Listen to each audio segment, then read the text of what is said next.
Assalamualaikum warahmatullahi wabarakatuh.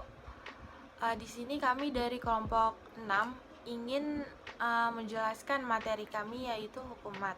Sebelumnya kelompok kami ini beranggotakan 5 orang.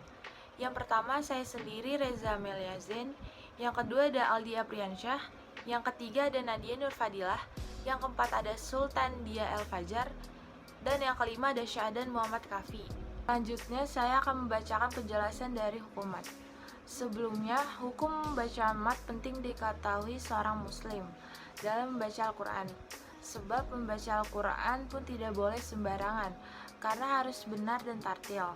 Salah satu upaya agar bisa membaca Al-Quran dengan baik dan tartil, yakni belajar ilmu tajwid, yang mempelajari tentang cara pengucapan dan pelafalan Al-Quran. Kemudian, mat secara bahasa adalah memanjangkan dan tambahan. Sedangkan menurut istilah adalah memanjangkan suara ketika mengucapkan huruf mat. Atau dengan kata lain, mat ialah memanjangkan bunyi huruf atau bacaan, karena di dalamnya terdapat salah satu huruf mat. Terdapat dua bagian mat, yaitu mat asli atau mat tabi'i dan mat far'i. Terdapat juga 3 huruf mat, yaitu alif, wawu, dan ya. Dan huruf tersebut haruslah berbaris mati atau saktah. Panjang pendeknya bacaan mat diukur dengan menggunakan harokat.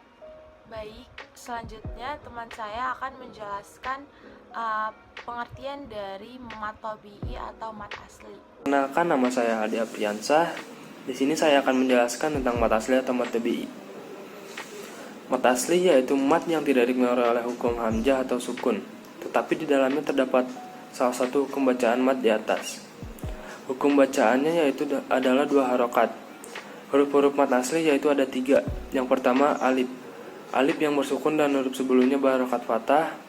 Contohnya yaitu terdapat pada surat Al-Fatihah ayat 7 yang berbunyi Siratal ladzina an'amta 'alaihim ghairil maghdubi 'alaihim waladdallin.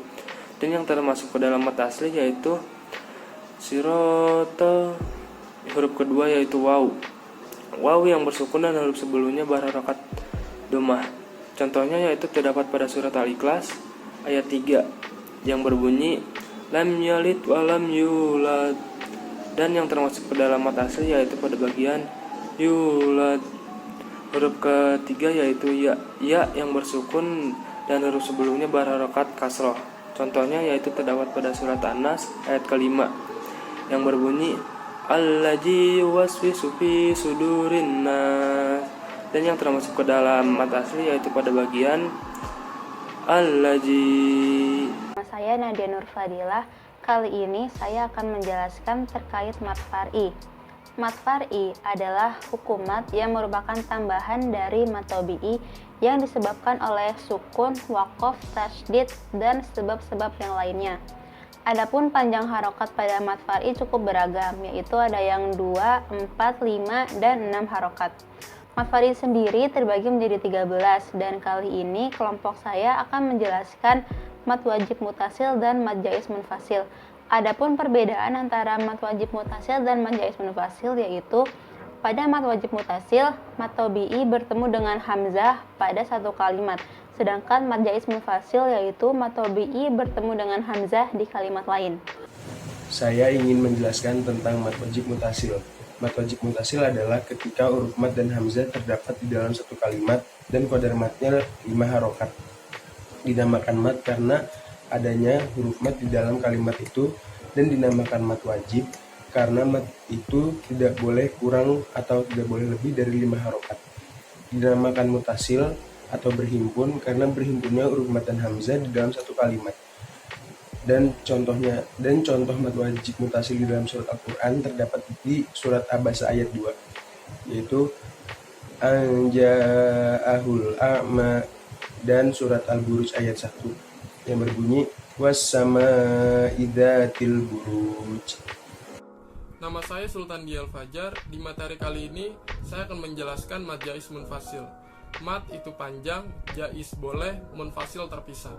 Rumusannya, ketika mat tabi'i bertemu dengan hamzah dalam 2 kalimat, Jadi mat tabi'i dan hamzahnya terdapat dalam dua kalimat yang berbeda. Ciri-ciri dari mad jaiz munfasil, kalau di Quran Mushaf Indonesia, hamzahnya ditulis dalam bentuk alif yang ada harokatnya. Contohnya A, I, U. Kalau dalam Mushaf Utsmani, hamzahnya ditulis kecil di atas huruf alif. Nah, bagaimana cara membaca ketika kita menemukannya? Cara bacanya adalah cukup dipanjangkan 4-5 harokat saja. Jadi di sini contohnya wama umiru. Mim itu adalah mad jaiz munfasil. Kenapa mad jaiz munfasil? Karena ada mad tabi'i bertemu dengan hamzah dalam dua kalimat. Mad tabi'inya adalah alif, sebelumnya fathah, fathahnya berada di huruf mim. Hamzahnya yang u, yang ditulis dalam bentuk alif berharokat doma. Kenapa beda kalimat? Karena mimnya sudah ikut huruf sebelumnya, sedangkan umiru masuk ke kalimat kedua. Jadi mad tabi'i sama hamzahnya terpisah. Contoh yang kedua, umiru illa. Ru itu juga mad jaiz munfasil, karena ada mad tabi'i bertemu hamzah dalam beda kalimat. Mad tabi'inya waw sukun sebelumnya doma, hamzah yang i. Kenapa beda kalimat? Karena umiru itu satu kalimat. Jadi mad tabi'inya masuk ke kalimat pertama, sedangkan illa i-nya masuk ke kalimat kedua. Jadi sudah terpisah maknanya. Mad tabi'i sama hamzahnya beda di lain kalimat. Sekian penjelasan dari kelompok kami tentang mat tabi'i, mat wajib mutasil, dan mat jaiz munfasil. Kurang lebihnya mohon maaf. Wassalamualaikum warahmatullahi wabarakatuh.